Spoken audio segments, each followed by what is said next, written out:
gaariga qaraxay nuuciisu waa Hilux waxaana la sheegay inay leeyihiin maamulka Premier Bank oo ah mid ku yaala isgoyskan Taleex oo qarax ka dhacay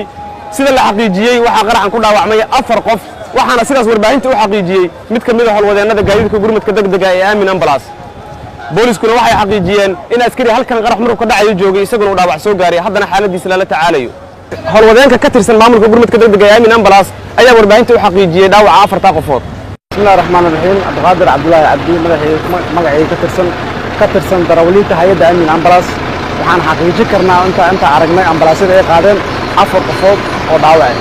in shacab dad meesha taagan oo shacabka kamid ah inuu baabuurta wateen iskiin ma sheegi karno laakiin inta qofood oo Aamin Ambulance xaqiijisay 4 qofood oo dhaawac gaariga qaadeen gaariga nooc loo yaqaan baabuurta raaxada way Hilux loo yaqaan